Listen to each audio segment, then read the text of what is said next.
Thank you, Terry.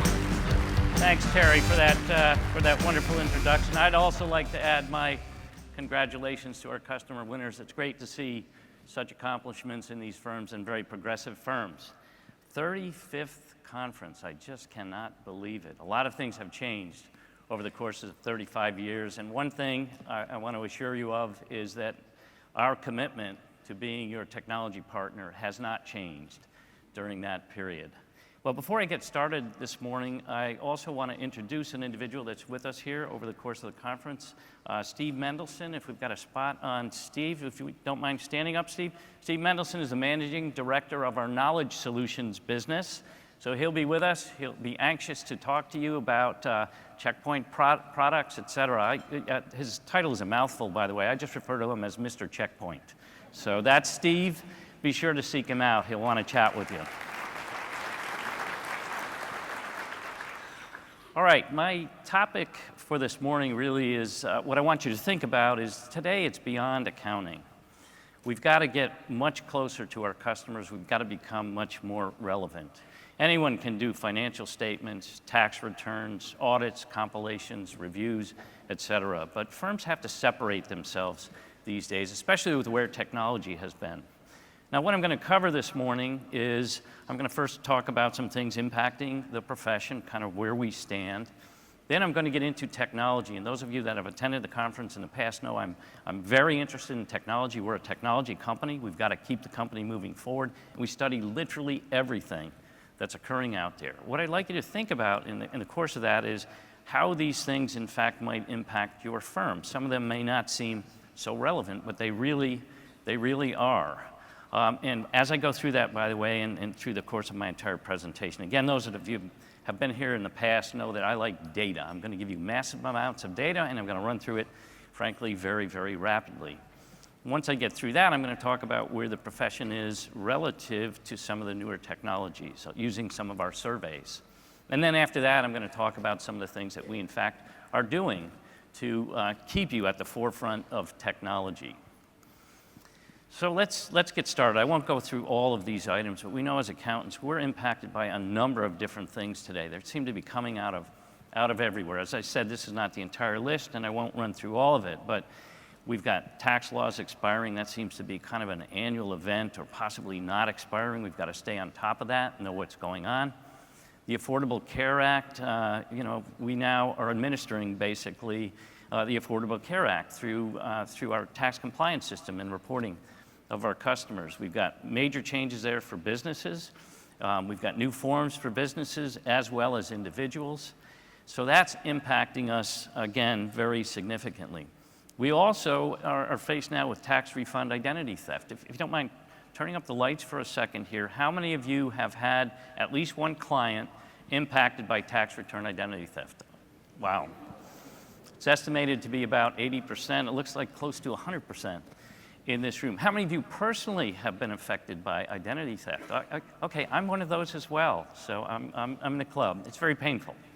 A couple things to note about this year. First of all, Commissioner Koskinen has had 3 security summits with the major players, heads of software businesses. So I've attended the 3 summits to talk about how we work our way through this collectively to solve this problem. It has an impact on individuals. It's a major item. And in addition to that, it cuts at the very core of our tax system. So I'll give the commissioner credit. He has pulled these groups together. We're working as a single group to attack the problem in total. This will have an impact on your firm because we are looking at patterns with respect to processing and things that we are, in fact, are seeing. For the most part, it's on the consumer end, but it also impacts the professional side as well. Now, part of this process also is the states coming together. And I'll tell you that you probably will be impacted, depending upon the state you're located in many different ways. I've seen states that, in fact, have gone to paper totally now, paper checks. So you're going to have to be on top of what's occurring, what the timing of any refunds might be. What you don't want are phone calls about, where's my tax refund? I know you guys filed it, et cetera, et cetera, et cetera. So be ready for that. My advice along these lines is a couple of things. First of all, prepare your firm to answer those types of questions. Second of all, pull together a template for your firm when someone contacts you with one of these issues, because what happens is, you all know this, everybody in the room pretty much raised their hand. It hits you at the worst possible time, right? You're in the middle of March, one of your clients calls you up and says, you know, it's been reported that my Social Security number has been used on a return. You have to be prepared to handle that so that you can, again, continue to operate the firm. You're fully scheduled by that point, so just be ready for it. Now, the good news with some of these areas is obviously we do have a checkpoint product that can keep you up to speed on these late tax law changes. We put out some great content very recently on the Affordable Care Act, as well as tax refund identity theft. So stop by the Checkpoint booth and they can talk to you about the kinds of products and services that they have available for you today. All right, now let's talk about growth with respect to the profession. We've seen some good, solid growth once we've come out of the recession.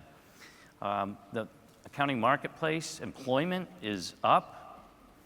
As a profession, we're doing very well. It was just in July of this year, we surpassed 1 million people employed in the accounting profession in one way or another.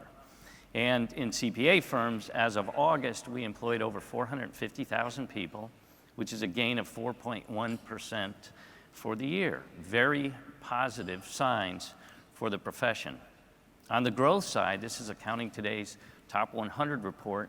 Again, you can see very consistent growth levels, revenue growth levels in those larger firms at about 8% once they got through the recession period.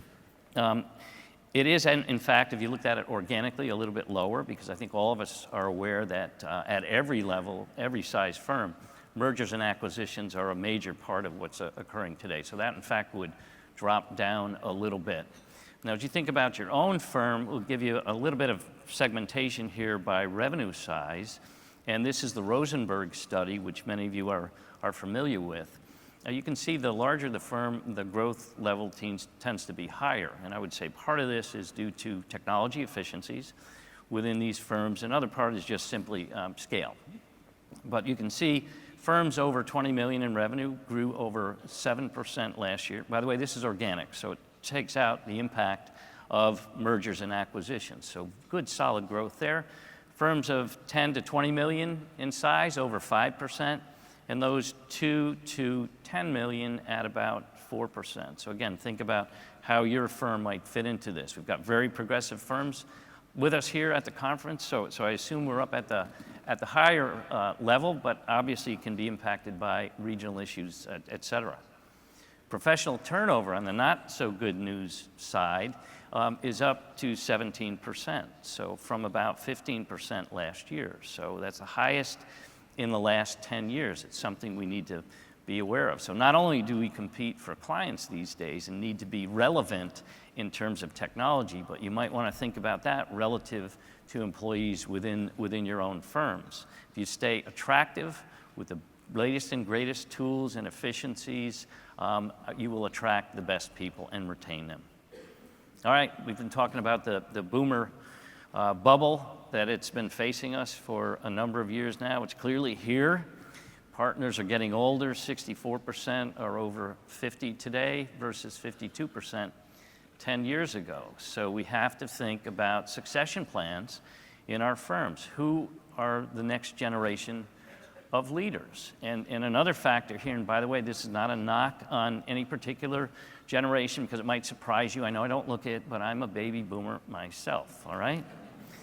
You've got to make sure that the energy level is there to continue to drive and grow the firm. So people in leadership positions have to be continuing to push and improve the revenue and client base of their firms. All right, but there are other factors out there, and this is the technology piece. We've got changes occurring very, very rapidly today. You know, we've studied, as I mentioned, technology constantly, and I've talked about technology at the conference in the past, but I'll tell you it's different this year. It really is different, and I'm going to give you some examples of that in terms of where we are today and how fast things are changing. Our biggest challenge as accounting firms may very well be simply change management. keeping up, not only with all the things that just generally impact accounting firms, but all of the technology changes out there. And what I will tell you is this is not simply getting up to date. This is not a one-time thing. This generally is a cultural shift in firms that as a mindset within the firm, they stay on top of things and they keep the firm moving. Now, when I think about change, I'm reminded of a quote by Jack Welch. He used to say this on a regular basis. If the speed of change outside an organization is faster than the speed inside, the end is near. It's very close. Think about that in terms of how you manage your firm. And new technologies actually can begin fairly slowly, requiring decades to take off, but new methods of doing familiar things can bring absolutely explosive growth. To give you an example of one technology that was relatively slow, took decades. Now, we adapt to change more rapidly than we did in the past, but I think of the internet. The ARPANET was available in the 60s. The browser was invented or developed in the early 90s, and all of a sudden the internet takes off. But really it's just been the last 10 years where we've seen explosive growth. New methods of doing familiar things, there are many examples of this. The smartphone, in fact, has brought us a number of things. But the one company that comes to mind to me is Uber, where you take a company that really, all of us are familiar with it, probably any of us in urban areas are using it on a regular basis, but this company actually really became commercially available in San Francisco just in 2011, and then expanded unbelievably rapidly after that. Well, what occurred is something familiar. Call a cab, arrange for a car service, all of a sudden I've got the technology behind me, a new tool, explosive growth. That's one example. There are many. The changes are coming at an accelerated pace. The cloud, social, mobile, massive amounts of data that we're collecting today, and general technology convergence. This can create business model challenges unlike anything we've seen before. I just saw a recent report of Fortune 500 CEOs. Their number one fear was, in fact, technology disruption. That has risen in the ranks of what they've rated as their biggest fears to the top of the list just in the past year and a half. All right, the use of the web continues to accelerate as connectivity rises. That simply makes sense, right?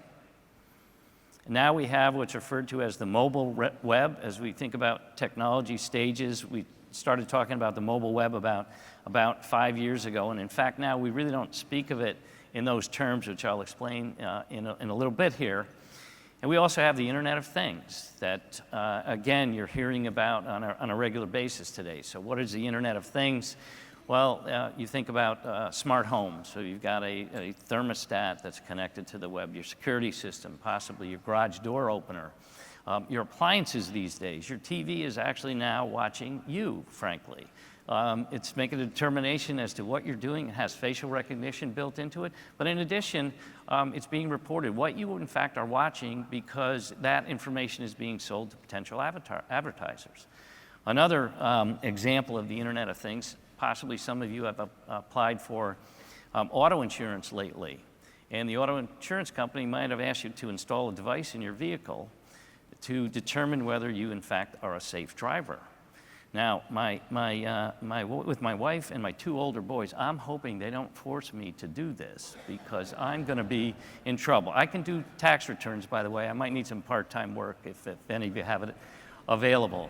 But at any rate, what these devices do is they track the speed that you're going, your acceleration, and your braking, and record all that information. They're not just really trying to be nice. They're trying to determine and be able to predict long-term by analyzing this data what the chances are that you might be in an accident. You might be a liability to them.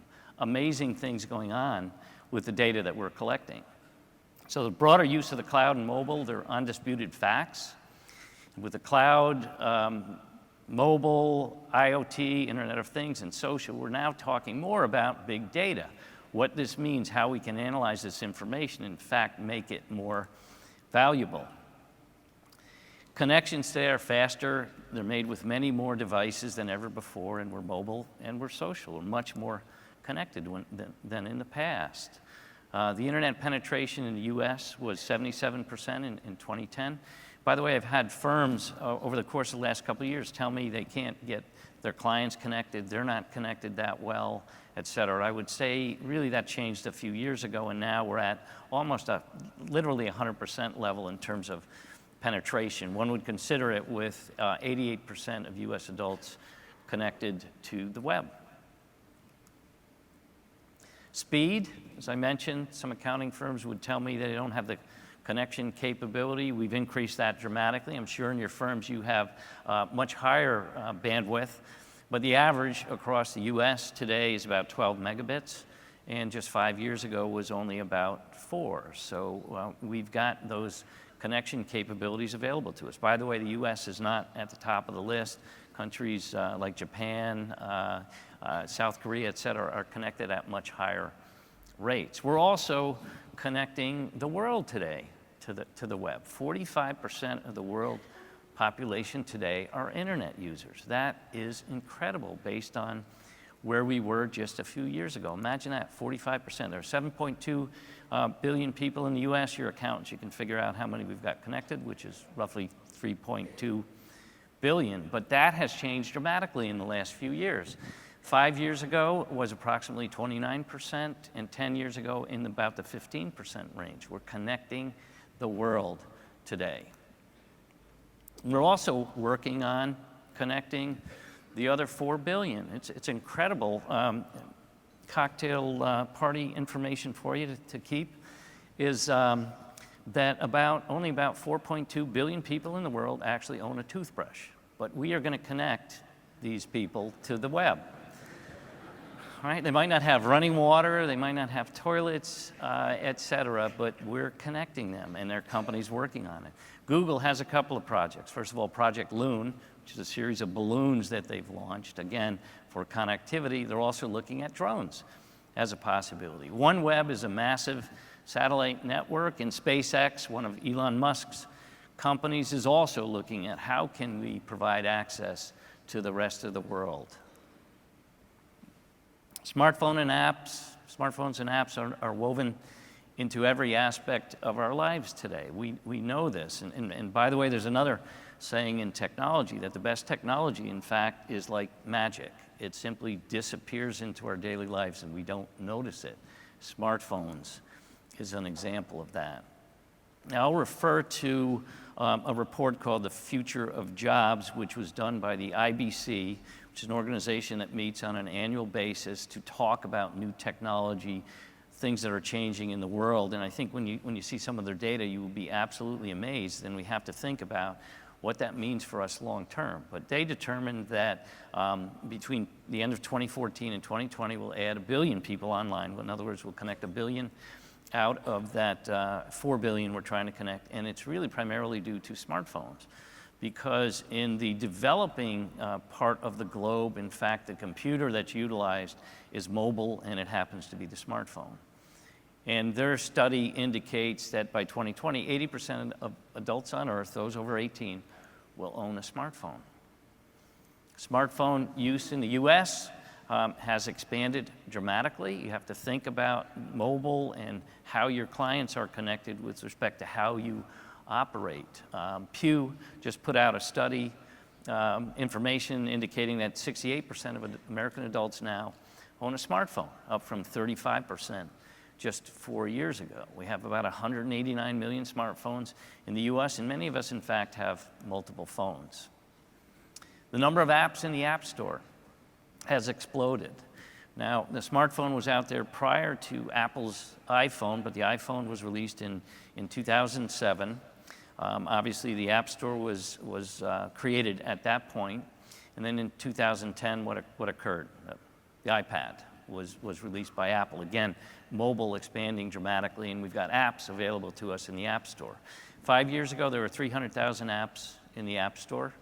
Today, there are 1,500,000 apps available to us. Several of these, in fact, are useful, all right?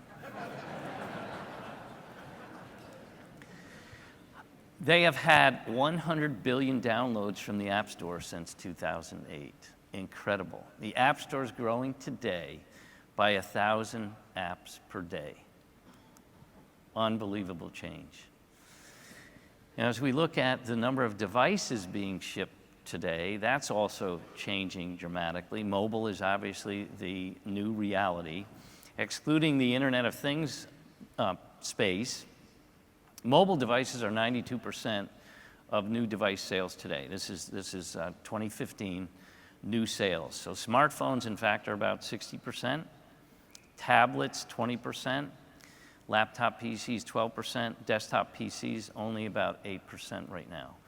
Now, as accountants, we are working from a desktop often, so I don't think desktops are necessarily going to go away. And by the way, they're having problems even categorizing certain things today because we have hybrid devices now. Probably many of you, in fact, are using them. Microsoft's Surface Pro and Book are examples of that. Lenovo Yoga is an example of that. HP Spectra X360 is an example of that, where you have a combination tablet as well as a laptop. These are very useful devices. What you should think about as accountants is, was the device designed primarily as a tablet or as a laptop, and what might be best for you in your office? But the new reality is really that because of all this, the cloud is critical and usage continues to accelerate. Web traffic by device these days, the share of web page views is also changing dramatically. You can see the large green area here in this pie chart. Laptops and desktops still are 62% of the traffic. But as I mentioned, things have changed very significantly just in the last year. You can see that's a 13% drop year over year. Tablets at 7%. By the way, tablet sales are also tanking somewhat, I think, because of some of these hybrid products as well. But you see that in reports about Apple. Their sales of the iPad are dropping pretty dramatically. But smartphones, 31%, almost a 40% year over year increase in the amount of web traffic as a result of smartphones. So on top of all of that, we've got these myriad devices that we're connecting with. I mentioned several of them when I talked about the Internet of Things. Cisco put out an estimate in terms of just mobile, that the number of mobile devices is expected to surpass the world's population, which is an 18-fold increase just in the last 5 years, next year. So in 2016, that is their estimate. By the way, there are estimates about how many of these devices that will be connected, as high as 40 to 50 billion by 2020, these devices that will be connected to the web. This is incredible. I saw a report from John Chambers yesterday, who indicated, the former CEO of Cisco, who indicated there will be 500 billion connected by 2025. I don't know if John's correct. That seems a little dramatic. I don't think it'll be over, say, 450 billion would be my estimate. Remember that estimate in 2025. All right, how are we connected to the web? This is an illustration of, if you take the entire population of internet users, how are they connected to the web? 91% have a PC or laptop, 80% with a smartphone, 47% with a tablet. Game consoles is a major part as well. And now we have these other two categories, smartwatch and smart wristband. By the way, when you talk about technology, things get dated very rapidly. This is old data. This is from January of this year, so it's ancient data. But what I will say about those last two categories is those are growing dramatically as well. So smart wristbands, we're seeing particularly in healthcare, that's expanding there. Many of you probably have Fitbits. You wander around your office, you're counting your steps, all that type of thing has expanded pretty dramatically in the course of the last year. Smartwatches have been out for a number of years, but what occurred this year? Apple releases theirs. So I think you'll see these percentages would have increased dramatically just in the last 7 or 8 months. All right, what about social? It's part of our lives these days. It's embedded in literally everything that we do. Google+, Facebook, Twitter, Instagram, Yelp, Pinterest. They're things that we access all the time. So do our clients, by the way, and we need to understand how they might be utilizing it. Social networks expanding dramatically. Obviously, the king is Facebook with 1.5 billion users today, but many of these other companies that in fact just started a couple of years ago have hundreds of millions of users. Our world is changing dramatically. How much time do we spend per day on the web. 5.6 hours overall per day. And for those between the ages of 18 and 32, 7.4 hours per day. There are only 24 hours in a day, and we're spending all of this time connected to the web. All right, I mentioned the mobile web is changing. We're moving really away from, and a lot of this is in these social networks, which have browsing type capabilities now built in. So we're moving away from the browsers, Chrome and Safari on our mobile devices, into these apps. I love this chart. It takes a little bit of time for me to explain it to you, but what it illustrates is the blue area is the percent of time that we're utilizing apps, and the red or rust-colored is the time we're utilizing the mobile browser. And you can see the mobile browser over time is dropping, and while we're in apps, that's increasing. The amount of time we spend, but what's shocking about this chart to me is if you focus on the middle area and the right-hand side, is a one-year period, first quarter of 2014 second quarter of 2014, second quarter of 2015, we went from the amount of time we spend on our smartphones of 2 hours and 42 minutes to 3 hours and 40 minutes. By the way, this isn't talking on your phone, this is utilizing the phone for other activity. If you don't think we're attached to these things, I think you simply have to look at data like this and understand it.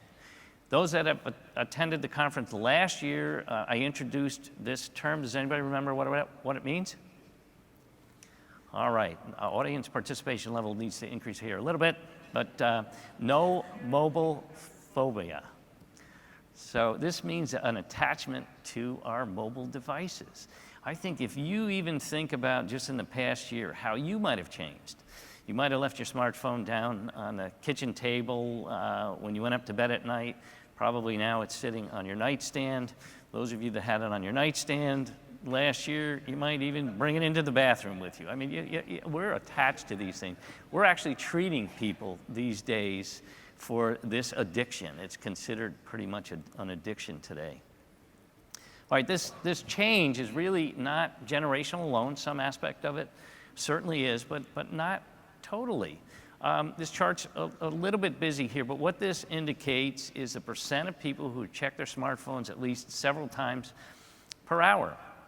And the blue area is every few minutes. The red area is a few times per hour. Now think about your clients and what demographic they might be in terms of how much time they're actually spending checking their smartphones. Almost 40%, this might be a sweet spot for some of you, of 50 to 64-year-olds check their smartphones at least a few times an hour.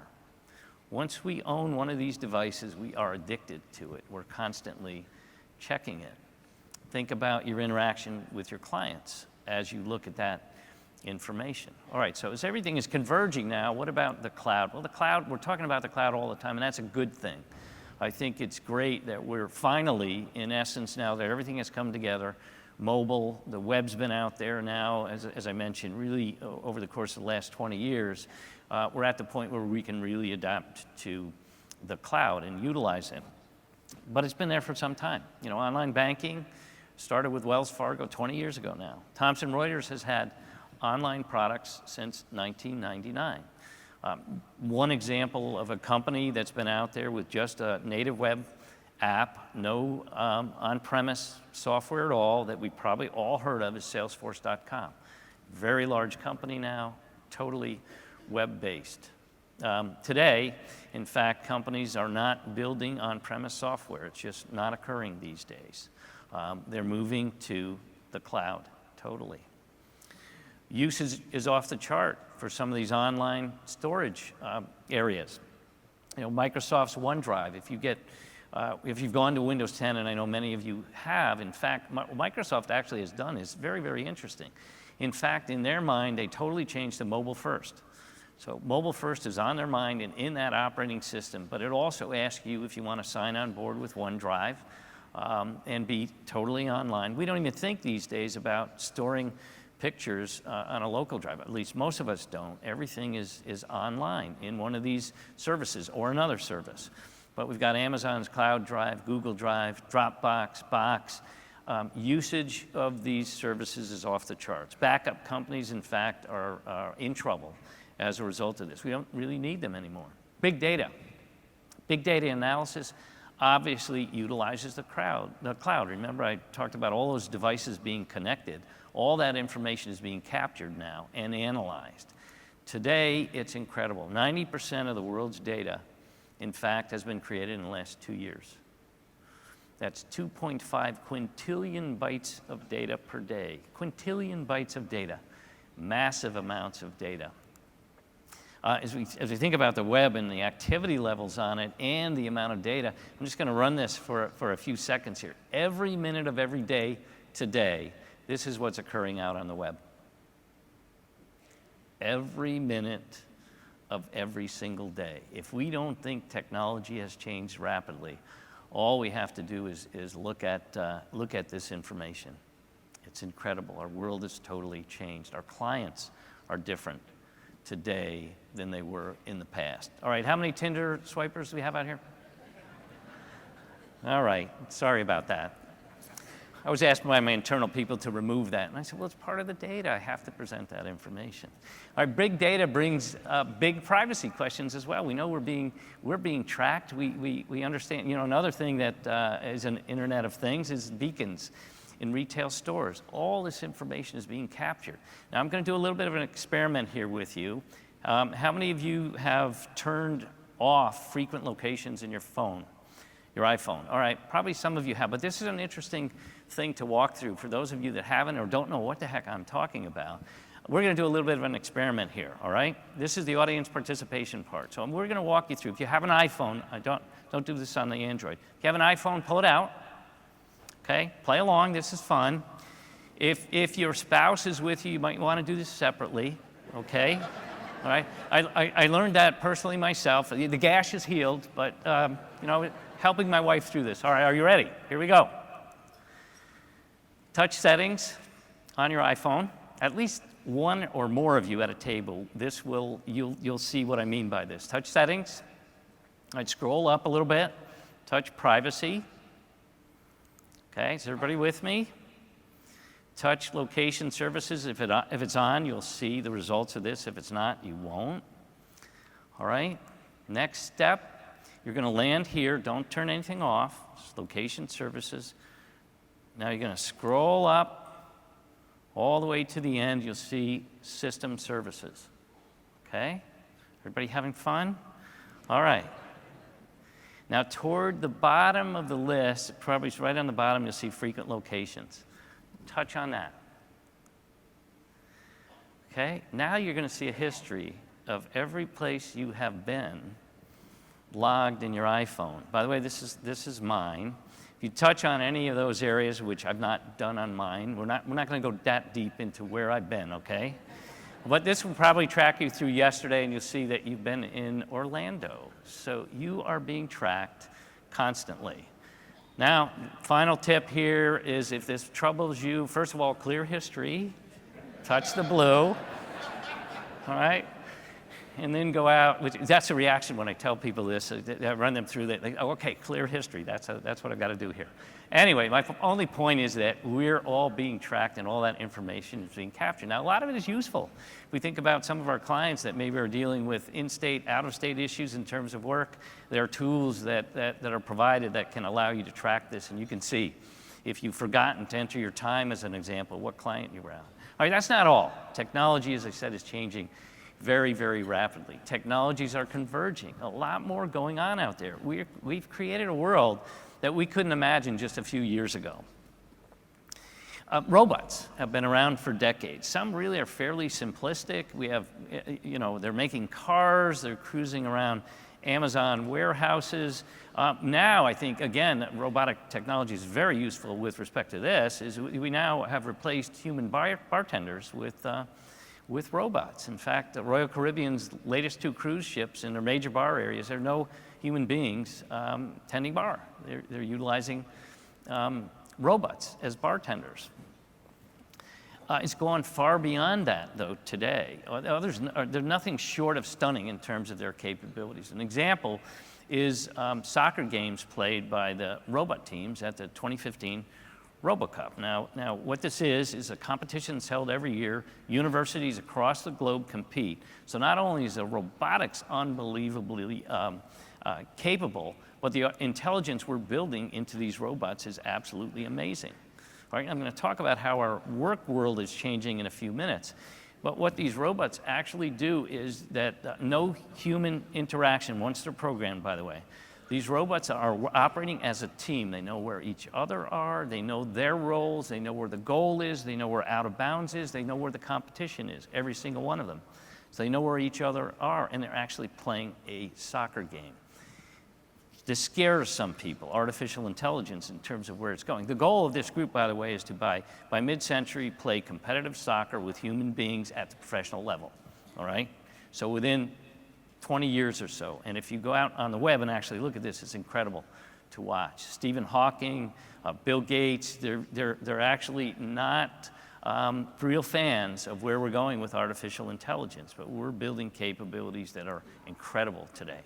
Drones are everywhere, right? Out there all over the place. In August, a drone dropped heroin, marijuana, and tobacco in an Ohio prison yard, all right? Okay, we got to protect against this kind of thing. By the way, if any of you have drones, you'll probably have to register them by the end of this year. We're starting to see legislation in place.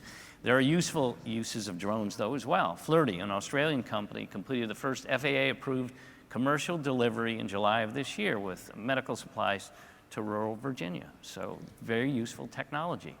Many of your clients, in fact, may be interested in how to use drones in their businesses. We've now also have companies that obviously protect against this type of thing. They're protecting airports, prisons, commercial venues, et cetera. And of course, these companies are protecting against drones with drones, right? That's the way this works.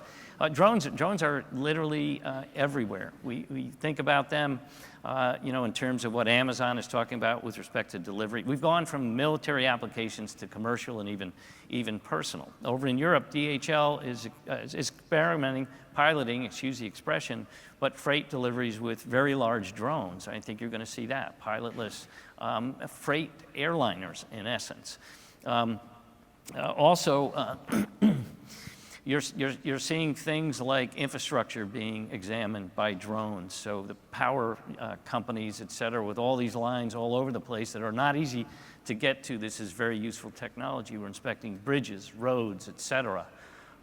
If you want to invest in one area of technology, this is the area that I would advise you to do so. If you know anybody that's one of these helicopter pilots that does the news and traffic reports, hopefully they're near retirement age, because these things are coming and we're going to be doing it utilizing drones. Our world has been turned upside down lately.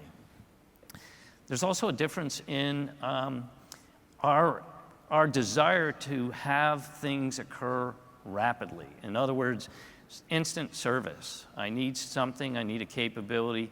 Many companies, I probably could have put hundreds out here as an example of new marketplaces that have been created with mobile, as well as our work habits. So things like, if you're in an urban area, again, you might utilize some of these services. Ship, TaskRabbit, Lux, these have all started, DoorDash, just in the last couple of years.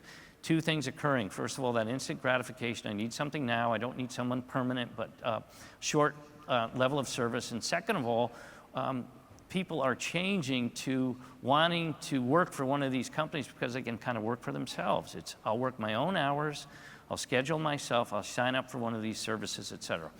By the way, if you want to see how it might impact accounting, down the bottom right, Upwork, you might want to take a look at what Upwork does. And as a matter of fact, you'll see that accounting is one of those professions where these services are available. You might want to take a look at it. So our world's being turned upside down with the pace of change. Jobs are changing pretty dramatically as well.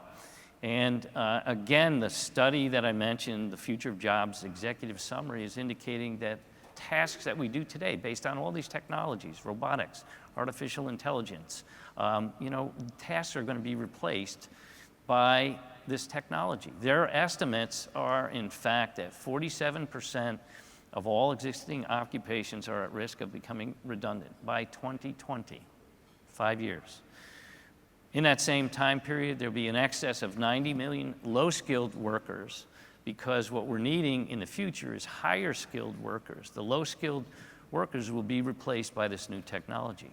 And there'll be an 85 million shortage of highly skilled workers to work in this new world. And we'll have to create another 500 million jobs. Dramatic changes in technology. Only half the skills employees use today will be needed by 2020. Half the skills. I don't know if I agree totally with this, but I will tell you, they've studied it, they've analyzed, again, where technology is bringing us.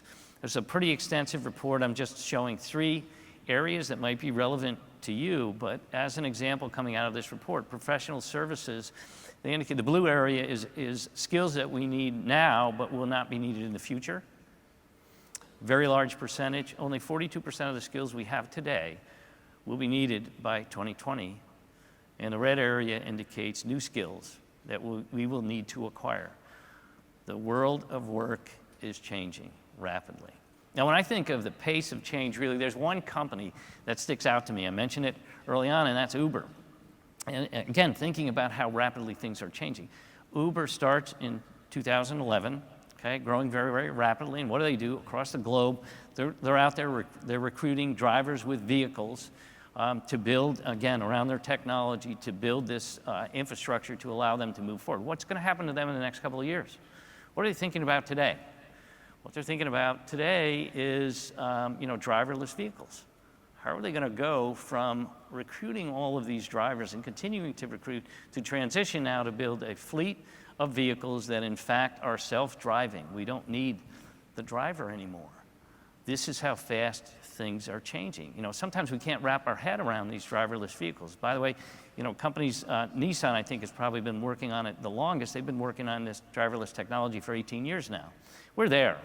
The technology is there. It's capable. As a matter of fact, any of the incidents that are occurring these days are as a result of a human being in the vehicle trying to override what the computer is attempting to do.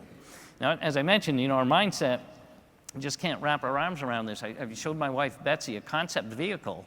And, the thing that immediately hits you is that, obviously, one of the things with driverless vehicles, they flip the seats around in the front. So you're not, it's a social environment now rather than, you're looking in the rearview mirror trying to have a conversation. That's where it's going and changing, again, very, very rapidly. All right, so what? John, so what? You've been talking about technology now, rambling on for close to an hour. But what does this mean to us? It really means it's beyond accounting. It's about running a practice in today's world and keeping pace with the change in technology. As a business, we're all businesses, actually, but we've also got to help our clients through all of these changes and what these technology changes might mean to them as well. I'm going to shift gears and talk a little bit about small businesses now. The top 3 IT issues for small businesses are cloud computing, social media, and mobile solutions. 1, 2, and 3. So you, consulting with your clients, need to think about how to get them into this world. And they're going by themselves, by the way. 28% of small businesses in a recent survey have indicated they're more dependent on technology, become more dependent on technology just in the last 12 months. 28%. 78% of them said technology is very important or somewhat important to their overall success.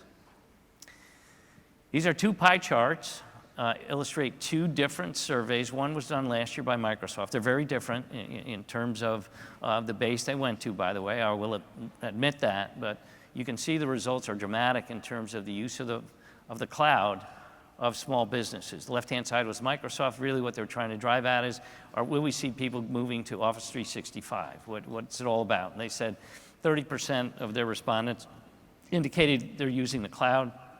The right-hand side, different survey done in terms of cloud computing adopting trends, and you can see 85% indicated they're using the web today, and only 4% indicated that they're not using currently or not planning to use. Small businesses are moving to the cloud, which is another argument I hear from accounting firms is, gee, how can I move my clients to the cloud? I will tell you, progressive small businesses are there. They're there. You don't need to push. You might want to give them some encouragement, some direction, but they're there.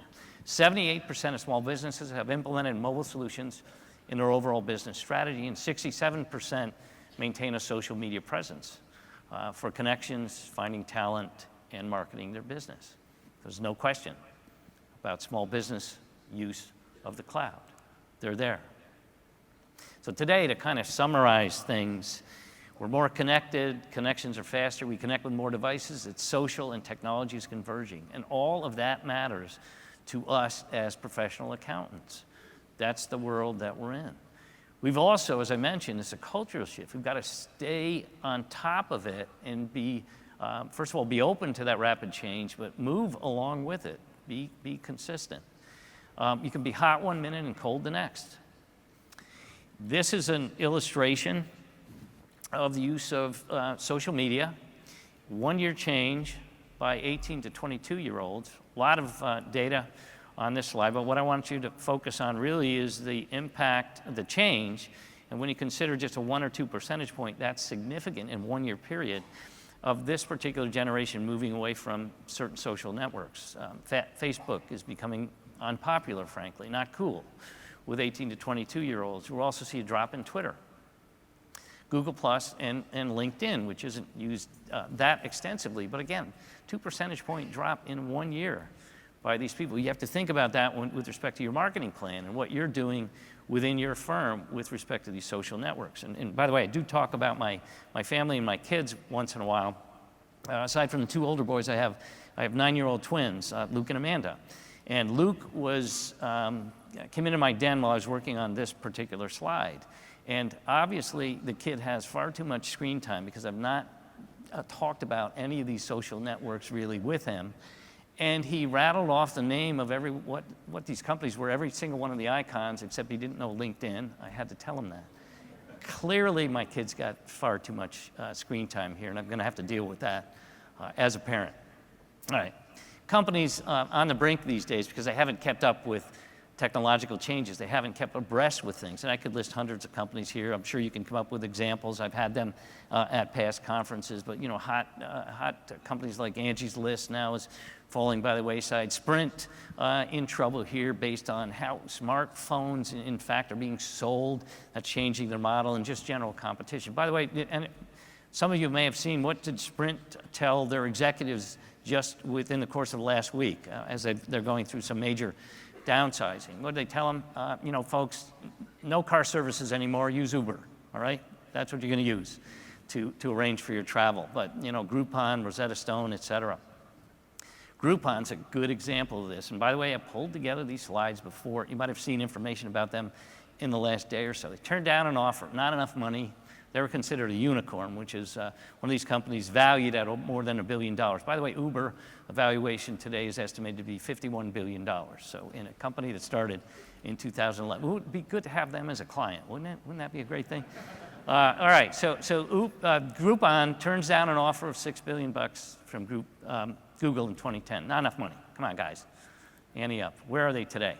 I didn't update this as a result of the recent changes, but clearly they're not. You don't hear about them all that much anymore. By the way, 2 days ago, their stock price dropped by 30%. They fired their CEO. We have to keep up to speed with changes. So to remain relevant, we've got to be aligned with today's world. When you become misaligned with the current world is when businesses get in trouble. And the world moves very, very fast.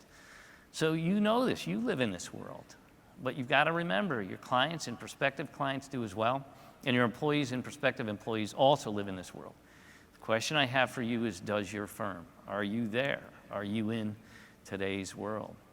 And again, clients and prospects, they want more. There's a lot of do-it-yourself capabilities out there, and it's going to continue to grow. But they want a partner that can provide advice and assistance in truly driving their overall business. We've got to remain relevant to our clients and stay current with them. All right, as accountants, are we keeping pace? Where do we stand?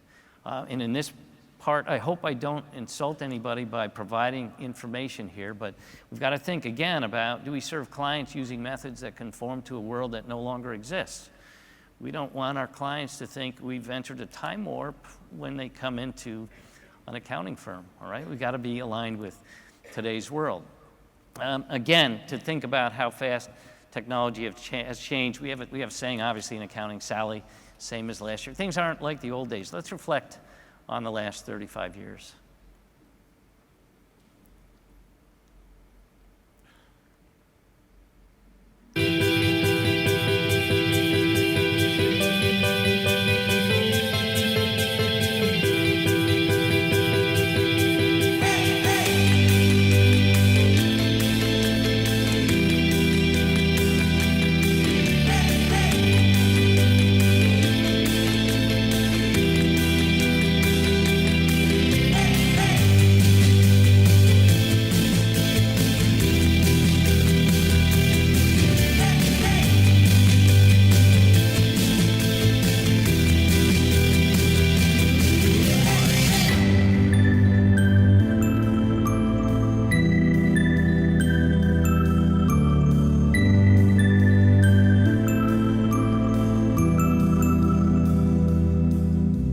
Let's hope your desk doesn't look like the one on the left here, and underneath your desk you don't have a file cabinet. But again, I'll remind you the pace of change is much, much faster than what's occurred in the last 35 years. So again, it's our 35th conference, by the way, our desks would have looked like the left-hand side 35 years ago. But things are changing much faster. Are accounting firms keeping up? How are we doing on technology? Now again, I hope I don't insult anybody by providing this information, but every year we do a survey, and I do present the results at conference as to what's the adoption rate in general of our UltraTax CS user base. The UltraTax CS user base, by the way, is very large, and we have great response to our survey. We have a very high percentage that respond, and they're firms of all shapes and sizes, sole practitioners on up to accounting firms with hundreds of employees, and they're across the US. Some of the responses this year are that those that use cloud technology, accounting firms in this base, 83% said they don't. It's an incredible percentage today. Use portals for any client for delivery, 64% said no. Use a document management system, 40% said they didn't. Apparently still using paper, and they would have had that file cabinet under that desk. And I have to pinch myself every year on this one, 35% don't have a website. That's incredible. Larger firms, if we carved it that way, obviously have all of these technologies, have all these capabilities. Another piece of data here is the, how do you return your tax information, your tax returns back to your clients? What's the dominant method? This hasn't changed all that much, but this does show the last 5 years. The blue area is paper, and the green area happens to be portals. So is portals the dominant method today? Only 10% of our firm. By the way, portals have been available. We created the first one specifically for accounting firms in 2001. They've been available out there. 76% of firms, the dominant method is by paper. Now I have a theory here. I think this group is going to fool us this year because they're just taking a transition year. What's going to occur is they're going to send out paper once again, but they're going to do it by drone. That's my theory. All right, we had another question out there. How likely is it that a majority of your business clients will implement a cloud-based version of the small business software? This is another survey. This is our accounting CS survey. And the response that we got was that 62% indicated that it's unlikely or very unlikely. I would ask the question, do I have the right clients here, or am I pushing them quickly enough to the cloud? Because I think there's a disconnect here based on the other surveys, the information that we're seeing. Again, only 4% not using or not planning to use. We need to think about our client base. We know why the cloud is better: agility, productivity, new business opportunities, quality, and security. And for accounting firms, it really is that connection. Remember, I talked about that relevance, client collaboration, and connectivity. Be on board, totally seamless, where you're in the same application that your clients are, is the best place to be and the best connected to your end clients. Now, with all of these changes and where we are and whether we're able to adopt, I'm reminded of this quote from Darwin. It's not the strongest species that survive or the most intelligent, but those most responsive to change. How they change in the course of major shifts in their environment. All right, now the good news is that for you in attendance today, we have very progressive firms with us here. So be sure to talk to firms at the round tables, during breaks, et cetera, you're different than what you've seen in these survey results. And just drill down here a little bit. In this group, we know that at least 64% have document management systems because you're utilizing one of ours, Go File Room or File Cabinet CS. It might even be a little bit higher because some of you may be using an inferior product. That's a possibility, I would assume. All right, so in terms of portals and cloud technology, it's very, very different in this group. 79% we know are using portals because you use ours, and 47% of you are using one of our online products, either Go System Tax, Go File Room, or the CS Professional Suite in SaaS, or the Virtual Office. So it's a very progressive group. All right, John, what are you guys doing at Thomson Reuters? How are you keeping up? What types of things are you changing? How are you helping us maneuver through this world? Well, first of all, I want to tell you that we've got a total commitment to our current products. We always have, and every time I've been up here at conference, I've indicated to you that we also have a commitment to your future with next generation cutting edge workflow tools. Our mindset is as soon as we release one generation of product, we're following up with the next one. What are the next things that we in fact are doing to stay up to speed? As I say, we study technology, new tools, and how the work environment's going to change. I'll give you a couple of examples of that commitment here. I'm not going to go into depth because you'll see this all in the workshop, but Accounting CS is a good example of that, continuing to work on that product and drive performance and efficiency. We've added a number of enhancements in the Affordable Care Act area, multi-office support, live bank feeds, and integration with Go File Room and Swipe Clock. You'll hear more about that in the workshops. For our larger firms, a number of enhancements. Again, you'll hear about it in the workshop in Go File Room and Go System Tax. In Go File Room, enhanced integration with Microsoft Outlook.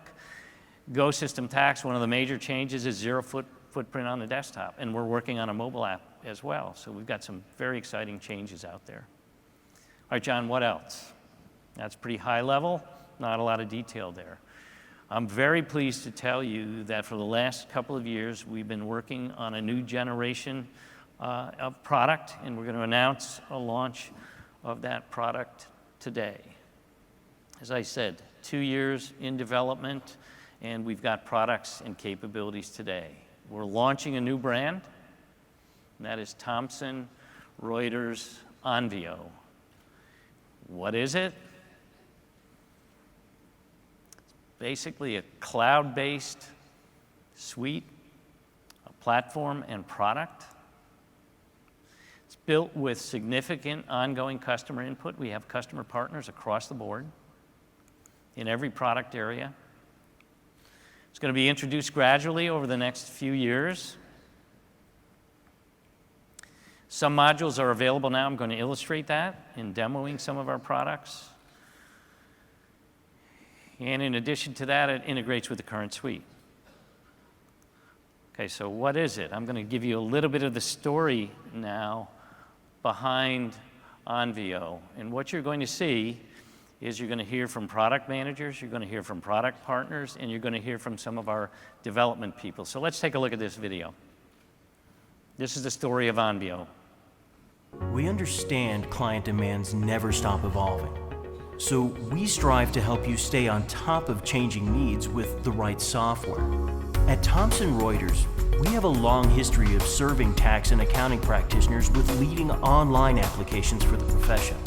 Today, we'd like to welcome you into a new era of superior client service. Intelligent, intuitive, and created with you in mind. The cloud-based future of tax and accounting software is here. Meet Onvio. Onvio is a suite of groundbreaking products that brings together everything you do into one cloud-based platform. Now your team can collaborate with the speed, flexibility, and 24/7 information access you need to keep pace in a fast-changing professional landscape. You might be asking yourself, what's Onvio? Onward plus vision equals Onvio. As your needs and your clients' needs change and grow, Onvio grows with you.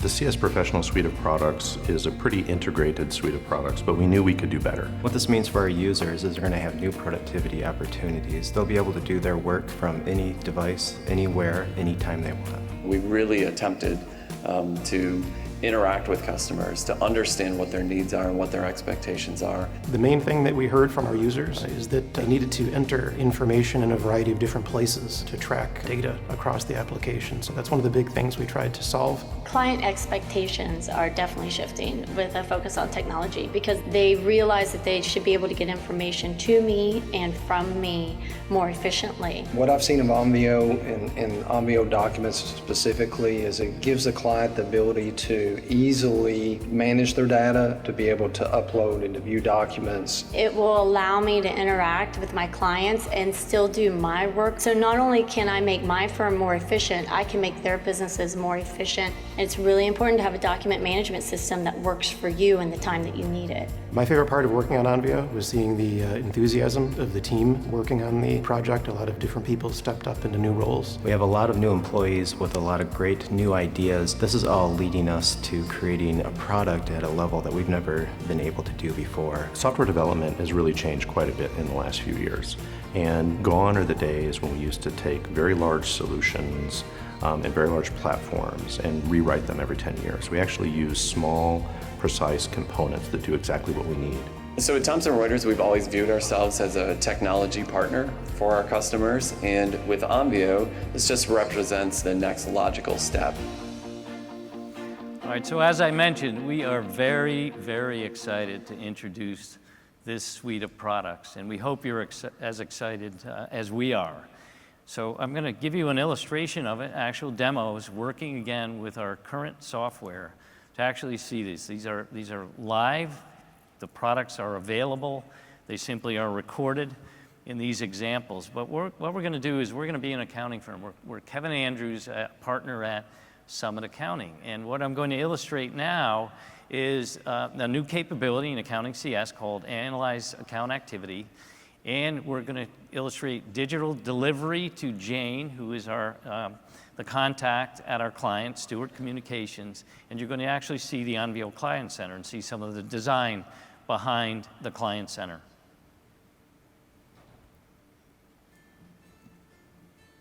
You are compiling financial statements for your client, Stewart Communications. Using Accounting CS and Workpaper CS together with multiple monitors, you can quickly review and verify the client's numbers before delivering the compilation. While reviewing year-over-year variance, you notice the business license's account balance looks suspiciously high.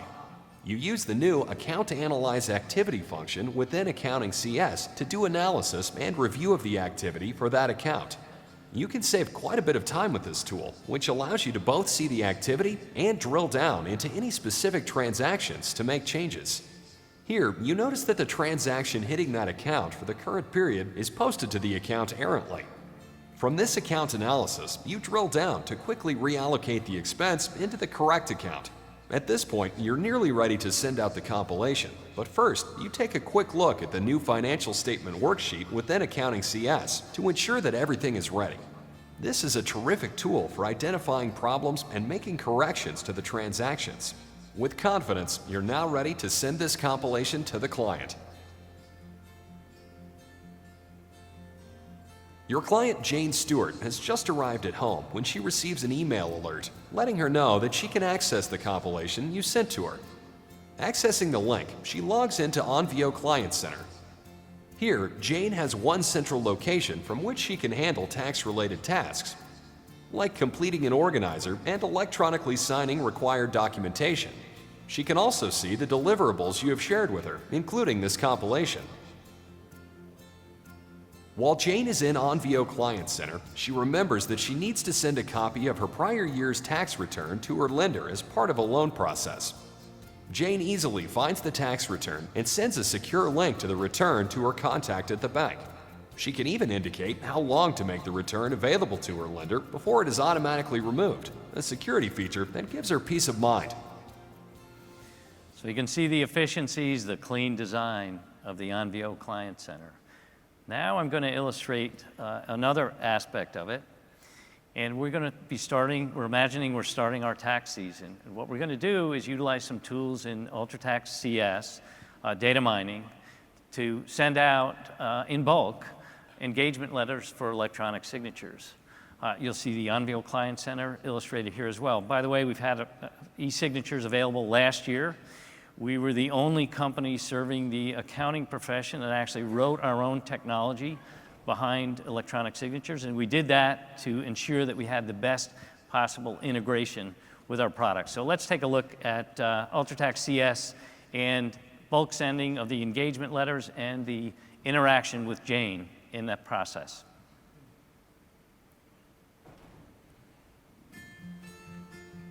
With tax season in full swing, you need to make sure you have signed engagement letters from all of your clients. Utilizing data mining within UltraTax CS, you can easily identify the clients who have yet to electronically sign your engagement letter. Using the tools and filters within data mining, you select the engagement letter and then identify the specific group of clients you'd like to send it to. In this case, you're identifying clients from whom you have not yet received a signed engagement letter. The power of data mining complements the convenience and security of sending and receiving electronic signatures. This helps you create a smooth batch process while minimizing the administrative burden on your firm. Your client Jane has received an appointment, and while waiting, she decides to review and sign the engagement letter she received from you.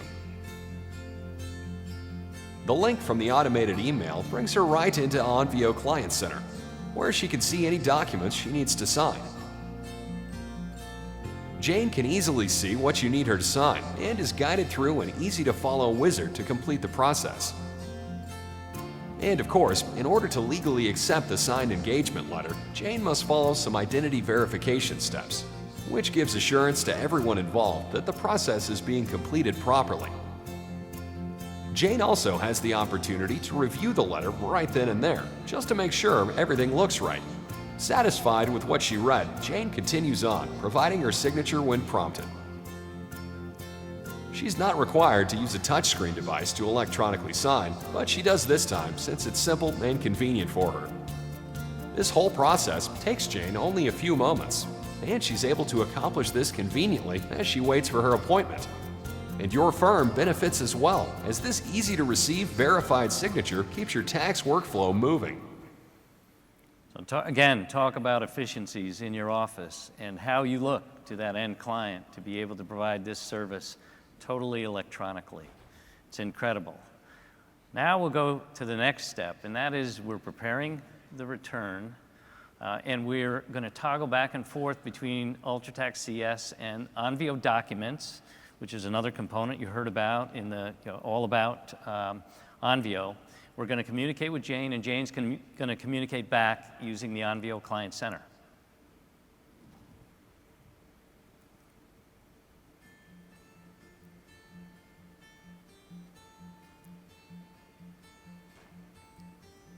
When reviewing Jane Stewart's tax return, you can easily access documents that exist in Onvio right from the UltraTax CS program.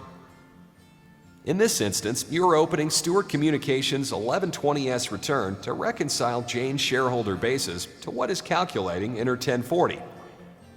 Access to this S-Corp return from within Jane's individual return is both convenient and secure. Once you've checked Jane's shareholder basis, you run diagnostics on the return, at which point you notice missing interests and dividend income, which also happens to be from Jane's Charles Schwab account. You quickly toggle to Onvio Documents to check on the document request you sent to Jane. By using document requests, you not only initiate a smooth, secure correspondence with Jane, but you're able to direct her uploaded file into the folder you want, so it's already filed for you once she uploads it.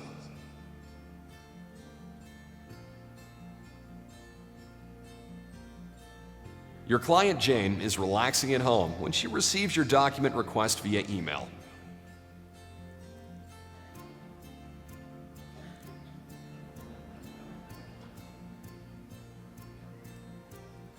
Upon reading the request, she gets up to locate the Charles Schwab statement and forms that you need.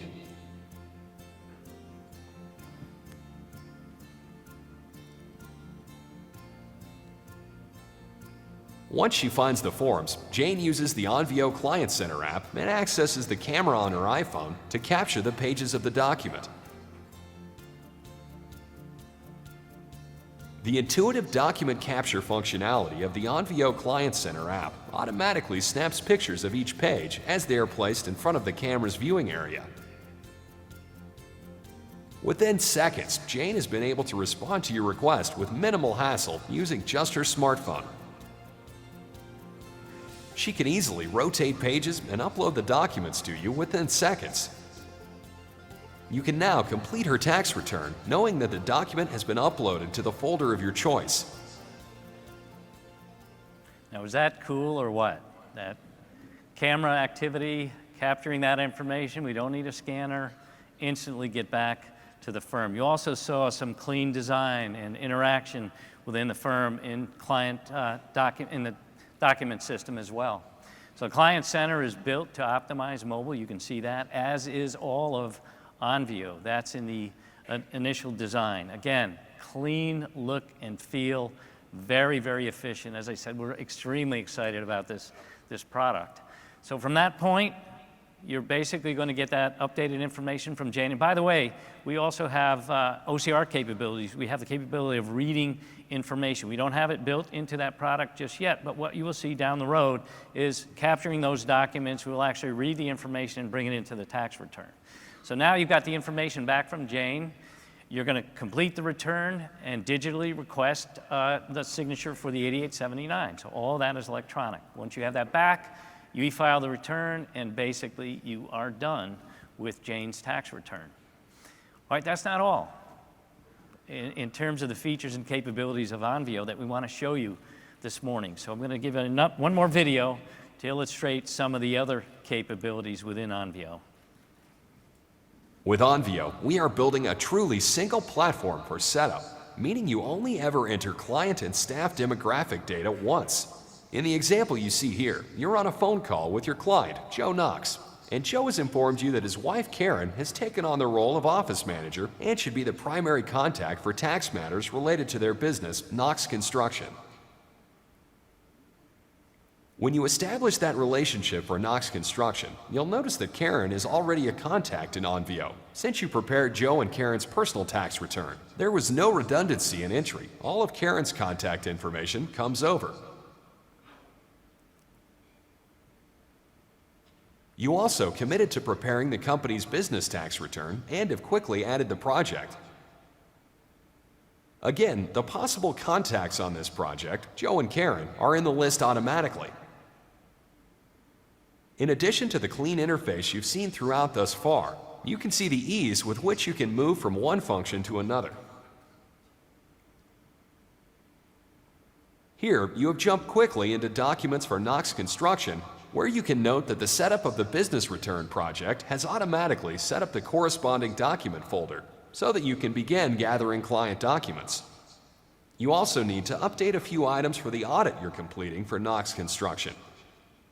And from your current project list, the Open button connects you instantly to the binder within which all of the work papers associated with the audit are organized.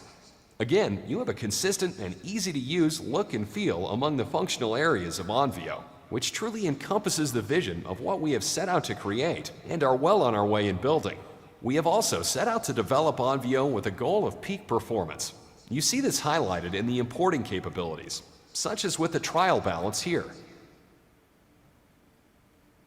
This sort of power is what makes the web-based nature of Onvio so exciting, as we can optimize performance in the cloud. You can also see the simplicity of tasks like the batch grouping of accounts, which again falls right in line with our goal of developing an intuitive platform. As we move into time entry here shortly, you'll notice we can maneuver between products easily. Yet, regardless of what work you are doing, whether it's trial balance, documents, time entry, or other work, there is one central, consistent place where your firm, client, and staff setup live. Speaking of time entry, you can easily jump in to take a quick look at your time entered or entered new time, which continues under the same easy-to-follow look and feel as the rest of Onvio. All right, so in that last video, you get a look at some additional capabilities. You saw work papers, you saw time and billing. And again, I'll remind you, this is live software. We're going to be releasing everything you saw today, at least by the end of December, some of those last capabilities in the latest video. Again, I'll emphasize how important this is to us and how excited we feel about this new product area. We believe it will increase your productivity significantly. You'll enjoy that nice, clean look and all of the new capabilities that the new design has allowed us to do. Now, you might have a question or two about what this all means. Well, first of all, I want to assure you again, we're committed to our current products. Do not worry about it. We will continue to enhance them. But we will be ready when you are to move you across to Onvio. And as I mentioned, we're going to continue to roll out new product and new capability in this line over the course of the next few years. What I would advise you to do today is just relax, stay with your current products, but after tax season, you may want to take a look at some of the capabilities in Onvio. So again, it's real. These are videos that simply captured live software.